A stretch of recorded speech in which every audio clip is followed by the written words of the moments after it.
Jon Tester is by far the most vulnerable Democrat running for re-election in 2024, and in today's video, we're going to talk about why it's very likely that Jon Tester loses in November. We're going to go into a number of factors that will contribute to this loss, ranging from the partisan lean of Montana to fundraising to Joe Biden, and of course the overall electorate we're likely to see in 2024. So we're going to get to all of that in just a second, but first, if you're new to the channel, please consider subscribing down below and liking this video if you enjoy.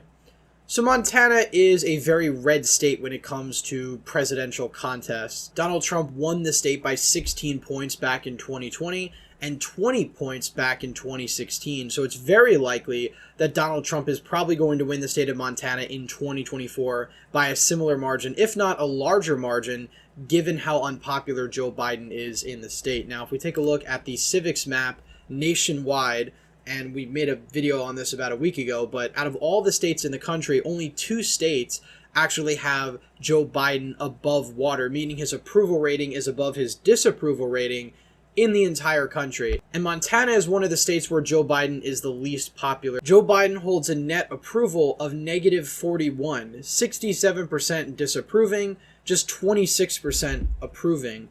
Now, this is going to be incredibly important because Jon Tester is going to have to share a ballot with Joe Biden, something he hasn't had to do, obviously, in his previous elections. And when he ran back in 2012 with Barack Obama on the ballot, Mitt Romney only won the state of Montana by around 13, 14 points, and you also had a libertarian candidate in the race that significantly took from the Republican nominee. So Tester was able to win that race with about 48% of the vote, which is up here. But if we look at how Montana has been trending lately, Republicans now control every statewide office in Montana. The only Democrat that has still been elected statewide, still in office, is Jon Tester. The 2020 election really solidified Montana as a solidly Republican state. Now, historically, Montana, especially on the presidential level, has been a red state, but statewide, Democrats have had some success. You've seen Democrats win a number of statewide offices, whether it be governor, secretary of state, attorney general, so on and so forth. So the Democratic Party of Montana was still alive and well up until about the late 2010s, which is where, of course, you have the Obama effect. States start to become more polarized based on partisanship.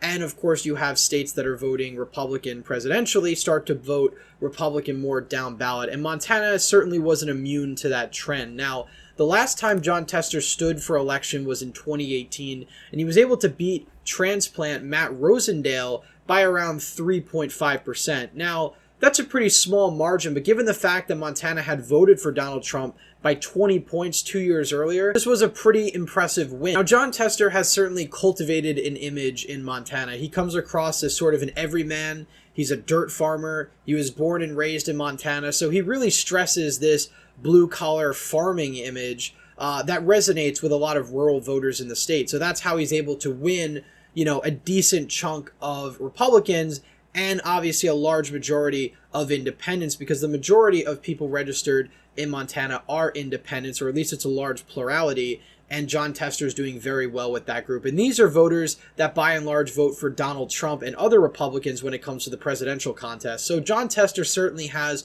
a lot of crossover support, and I'm certain that in 2024 he's going to outrun Joe Biden by a decent amount. The real question is it going to be enough to actually get him over the finish line? Now, something I want to take a look at in this race as opposed to previous races are the polls, because currently Jon Tester is leading in the polls, but you have Tim Sheehy already ahead in 2 polls, and in the latest poll, he's up by 3 points. Now, I want to compare these polls to the polls we had back in 2018 when Jon Tester was going up against Donald Trump-endorsed Matt Rosendale. If we scroll down to the polls here, Matt Rosendale only led in 2 polls in the entire race from June of 2018 to November, and we already have Tim Sheehy leading in 2 polls, and we certainly have a lot less data to go off of, and it's only June of 2024. So already right off the bat, Sheehy is certainly doing better than Matt Rosendale. Jon Tester was also consistently getting around 50, 48, 49%, a pretty high percentage in a state as red as Montana. Also, when it comes to fundraising, Jon Tester raised $19 million.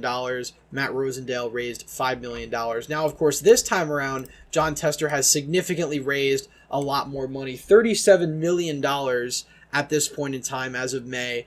and Tim Sheehy only raising about 10.5. Now, that's about a 4-to-1 advantage for Jon Tester when it comes to fundraising, but this is typically expected when it comes to Democrats running for statewide office, especially when it comes to Democrats running in very competitive seats. Democrats are just a lot better at fundraising. They tend to have donors that have a lot more money. Republicans, I would say, ever since the Obama era, have been more cash-strapped, especially in the era of Trump. I think a lot of Republicans have struggled to fundraise the numbers to actually beat out Democrats. You know, consistently, if you go back to the 2014 midterms or 2010, Republicans, by and large, are raising a lot more money than their Democratic opponents. This time around, it's totally flipped, and Democrats usually raise a lot more money than Republicans. But this race obviously reminds me of a Senate contest we had 4 years ago, back in 2020, alongside the presidential contest. And that, of course, was the Senate race between Steve Daines, who was an incumbent Republican, and Steve Bullock. Now, Steve Bullock had been on the ballot with Donald Trump before. He won re-election in 2016 by a couple of points on the same exact ballot that Donald Trump won by 20. So he was certainly somebody with massive crossover appeal. Now, Jon Tester is the incumbent this time around, so I'm not saying he's going to be in as weak of a position as Steve Bullock, because Steve Bullock was a governor. Governors are obviously a lot different than senators. Governors are very state-focused, whereas senators have to deal with more national issues, and I think that's certainly something Sheehy can use to his advantage. If he certainly nationalizes this race, makes this race a referendum on Joe Biden, and tying Jon Tester to Joe Biden, he's going to win. And I think that's something that Jon Tester is going to have a hard time getting away from. He really only has his image as sort of the everyman and a handful of votes where he diverged from his party. But by and large, he is a partisan Democrat. He votes with the Democrats over 90% of the time. So that's something, obviously, Republicans are going to attack him for. But this was a race that was marketed as very close, the 2020 Senate contest. And I remember some people back in 2020 saying it was possible that Steve Bullock was going to win. I always knew that wasn't going to happen. Steve Bullock, again, was an incumbent governor, very different than a senator in a very red state. And obviously, he lost by 10 points. At the end of the day, this race really wasn't all that close. And this was a much different electorate than we saw back in 2018. And the 2024 electorate is probably going to be more similar to the 2020 electorate than the 2018 electorate. If we go back to the exit polls, for example, something I want to look at is the 2016 presidential vote. Back in 2018, according to these exit polls, and again, it's a little dodgy because you have a high number of people who voted third party and didn't vote at all, so I take it a little bit with a grain of salt.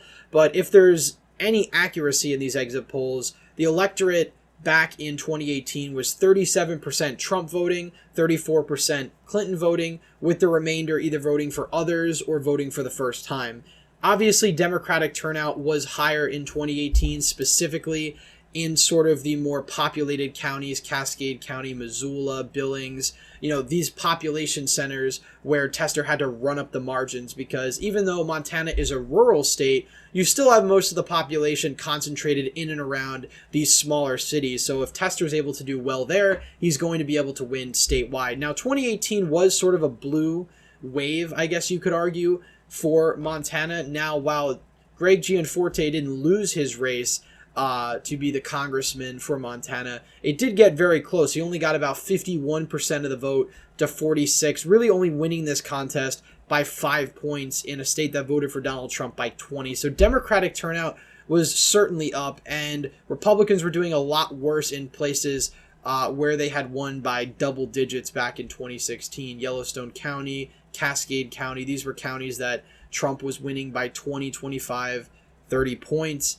And the Republican was only down to a single-digit margin of victories in these counties. So that's really how Democrats win in Montana. Just like in other states, they run up the margins in population centers and they chip away at Republican strength in rural areas. Now, Donald Trump has incredible strength in the rural parts of Montana, just like in every other state.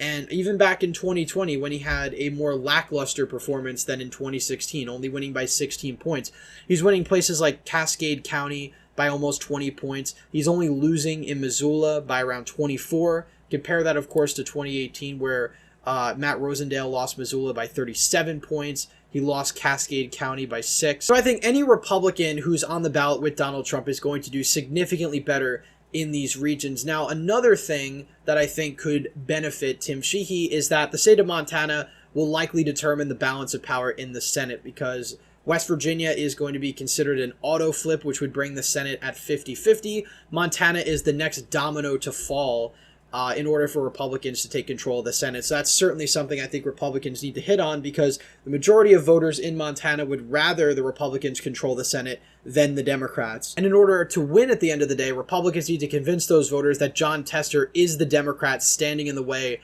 of Republicans controlling the Senate. And also from a Trump perspective, you could argue to these more MAGA voters that Trump needs a friendly Senate in order to pass his agenda, because if Montana is going blue, Democrats hold the Senate, because if Democrats were winning in Montana, they're probably winning in Ohio, and that's already the ball game. That's the Senate right there. Republicans have to win Montana in order to take control of the Senate. And the good news for them is that right now they have the advantage. Again, we talked about the 2018 electorate. You had basically a Trump +3 electorate. You had people voting for other candidates, didn't vote. Again, I'm a little skeptical of that. If we go to party ID, though, I think this is a better indicator.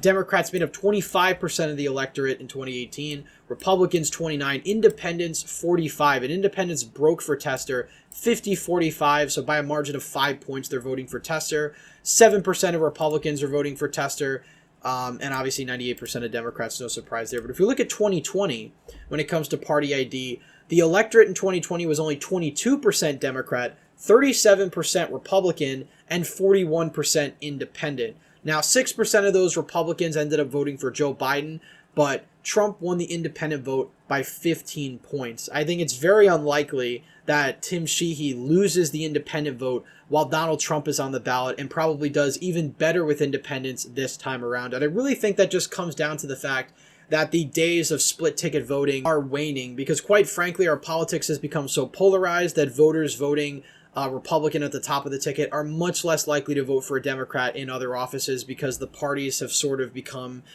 so factionalized that these voters are just going to vote for the party they're affiliated with no matter what. And I think that's really what dooms Tester at the end of the day. I think the majority of Montana voters are not going to give him another term because of the fact that he's going to be tied too closely to Joe Biden. He really doesn't have much of a record to stand on in terms of supporting the policies that people in Montana advocate for. Montana is a very conservative Republican state. Tester only has a handful of issues where he diverges from his party, but like I said earlier, on the vast majority of issues, he is a partisan Democrat. And I think just the partisan lean of the state, with Joe Biden dragging down Tester, is probably enough to do him in. So I've had this state as lean Republican for a while. I still put it there, although I wouldn't be surprised if Sheehy ends up winning by high single digits, maybe even 10 points or so at the end of the day. But, you know, Tester is not to be underestimated. He is a very strong candidate. There's obviously a reason why the Democrats convinced him to run for a fourth term, because he really is their only chance at winning this seat. Any other Democrat